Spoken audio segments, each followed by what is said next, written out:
so layered. I had a presentation set on my flash drive, and I said, you know what? I need to be able to speak to you. So first of all, my name is Keenon Mikell. You may see my name on the program. And I have just recently, August, I got my MBA because I wanted to be able to open up businesses inside our poor neighborhoods in our areas. Prior to that, a year prior to that, I got my MSW because I wanted to try to change how we view the profession of social work in our inner cities. You know, they say cultural competence and cultural humility, but we need something to kind of bridge it. And I was born in '77, so I figured that hip hop. I was born in the age of hip hop, so I created a model called hip hop social work. You'll hear more about that later and whatever. I'm also the executive assistant for First Step Recovery Homes, dealing with homeless men who suffer from the disease of substance abuse. And the majority of these men come from the prison industry. And I use the word industry on purpose. Because prior to all those quote unquote good accolades, they didn't call me Mr. Michael or none of that. They called me 094-71068. I was incarcerated myself, and I can tell from my experience what it looks like to be in before you go in, while you're in, and some of the barriers that you face whenever you get out. See, my father suffered from substance abuse himself. And so some of the things that we look at and stigmatize were norms. Someone knocking on your door at 3 o'clock in the morning saying that they wanted to get high, that was normal. Just put the pillow over your head, try to go to sleep. Someone going to school, coming back, and you not having food in your refrigerator, that was normal. Maybe just go to one of my friends. Hopefully they had some food there. So yes, the children are completely affected by some of the activities of the parents in the community. Then whenever it becomes your norm, you kind of adopt a lifestyle. So you're not necessarily looking at the negative ways of your actions, you're just acting. And that leads to, normally, if you're lucky, incarceration. But let's just even look at what is incarceration. It has a history here. The Honorable Judge spoke of a respectable, responsible person who tries to reunify the families. But the prison system is broken, and there is a influx of so-called minorities who were there as a majority inside the system. So think about it like this. If you were to go to a lake, I've never been fishing, but I'm gonna go one day. But if you were to go to a lake and you see 5 fish floating on the top of the water, like those fish are sick, you'll go get them, cut them open, dissect them, right? Try to figure out what's going on. But let's say if you went to that same lake and you've seen 75 fish, obviously it's not the fish. You start checking the water. So what we have to start doing is looking at the environment and the system, not just the individual. Because when we address these barriers that individuals go through, it's still systemic. So fast forwarding, I won't use myself because I was actually able to read a few books and walk with a few good men. One of the books I read was by a woman by the name of Michelle Alexander. She wrote a book called The New Jim Crow. If you haven't read the book, please go get that. And it gives a complete history of our judicial system and how things were privatized in the school to prison pipeline. So I knew when I came home that I was in the wrong spot and I wasn't going back to that plantation. But there are some people who didn't have the opportunity to read those books or to be able to understand those. So education is one of the barriers that a lot of our men and women have when it comes to being incarcerated and being free. Now, I'm not here to attack the prison system either, right? So there are some programs, and there's caseworkers, and there's case managers, and there's social workers, and nurses and whatnot. They're there, and they're there because they're healthcare workers. They're standing on the front lines and working with part of the society that a lot of us had kind of forgot about, or maybe did some things that were so heinous that they had to be removed. But whenever we deal with some of these people, let's take, I'm originally from Brooklyn, but I lived out here in McKeesport for so long, I claim McKeesport is my neighborhood, right?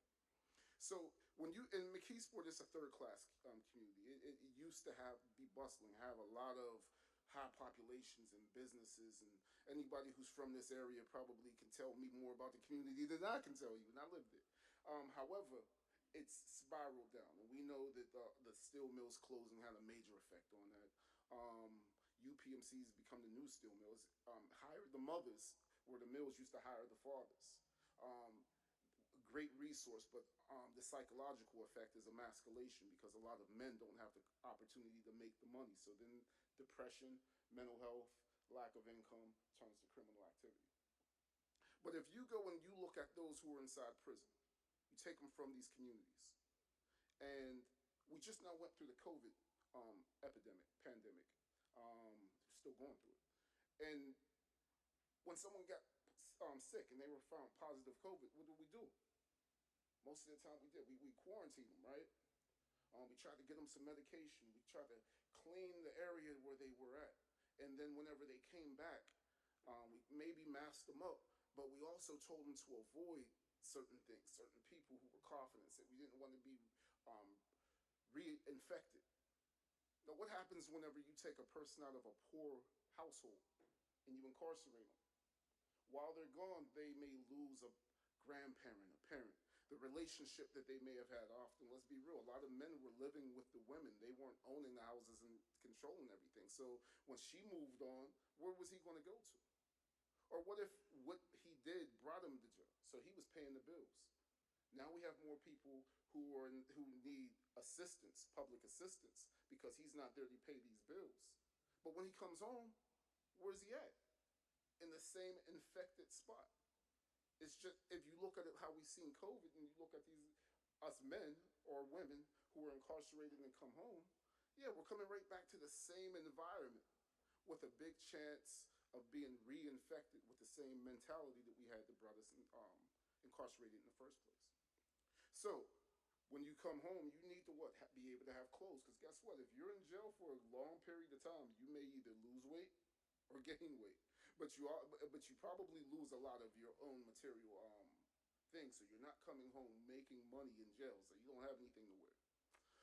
You have to feed yourself because the prisons feed you 3 times a day. Some will complain about it, but you're fed 3 times a day. When you come home, how do you know how to prepare meals? Do you know how to get meals? Are you able to qualify for SNAP benefits? Then you're looking for housing. All right, so vouchers if you're lucky. But often the lines and the lists are longer than the amount of vouchers that are there if you qualify. If you committed a crime and you were in public housing, you can't live in public housing. So now you can't live in subsidized housing, which is 30% of your income, which you probably have none anyway. Where are you going to live? So a lot of the men who come into first step recovery homes suffer from that. But there's also mental health, vicarious trauma that they've witnessed while being incarcerated, the lack of grief counseling from losing loved ones, the stigma, the broken relationships with loved ones, children, and so on and so forth, and the lack of self-worth and self-dignity. So these are major obstacles that a lot of the men that I deal with, because I deal with all men in our agency, and the women who I see when they come through the areas of recovery have to deal with. So to segue it back, whenever I decided to create this model called hip-hop social work, it's to meet people where they are. Hip-hop is not rap music. Don't mix me up here. Hip-hop is a subculture that mixes traditional histories from the drum, the griot, the hieroglyphs, dance. We see it as graffiti, we see it as rapper, we see it as the beat, so on and so forth. This is something, you can't even buy a hamburger without hearing this music, right?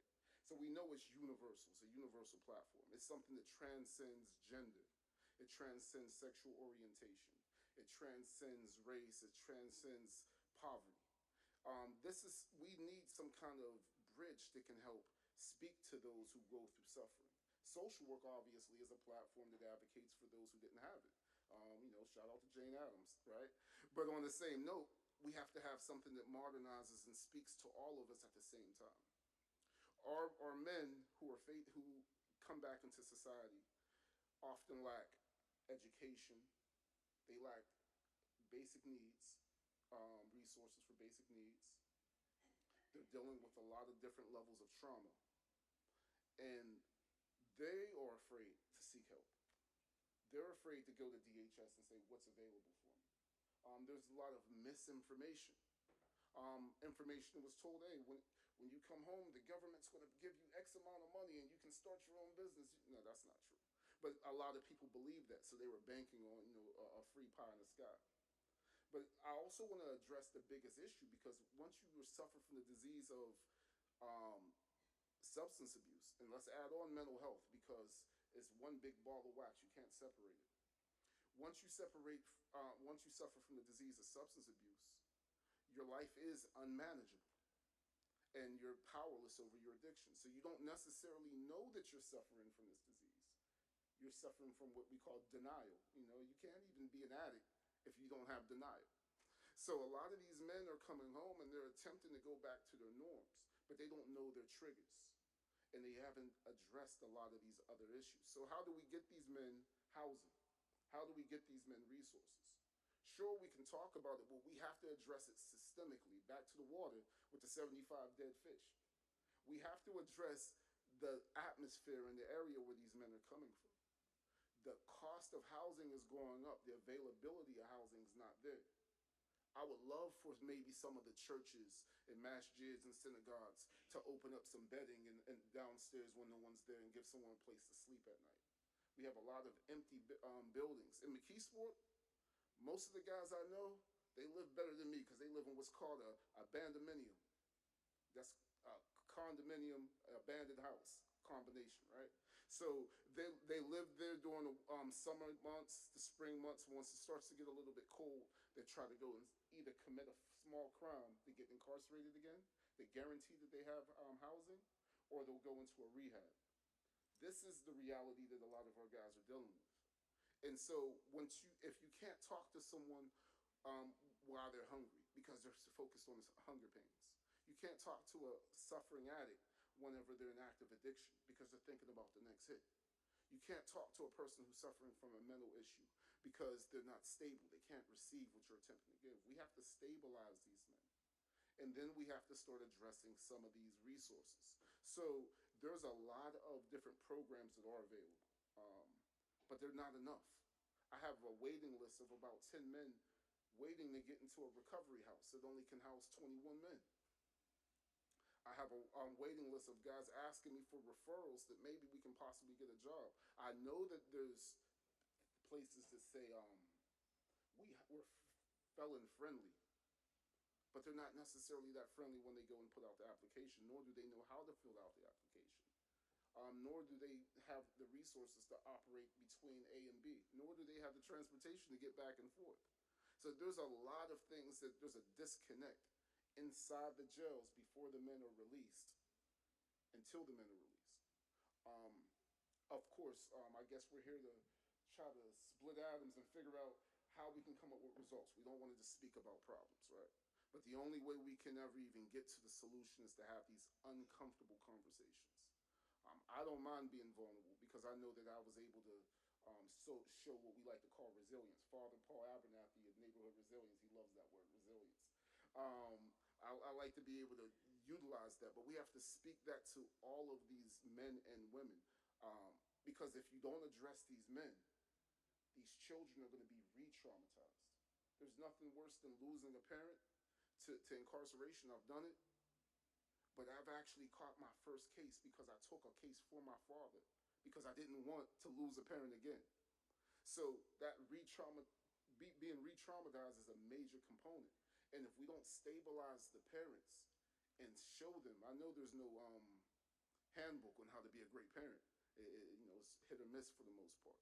But if we can show them how to be stabilized, supply those basic needs, then we can possibly be able to reunify the family unit, and then possibly be able to solidify basic things such as housings and put neighbor back into the hood and have a full neighborhood again. But until then, we're going to keep spinning the wheels. It's the same soup warmed over. But I'm going to leave there and I'll answer any questions.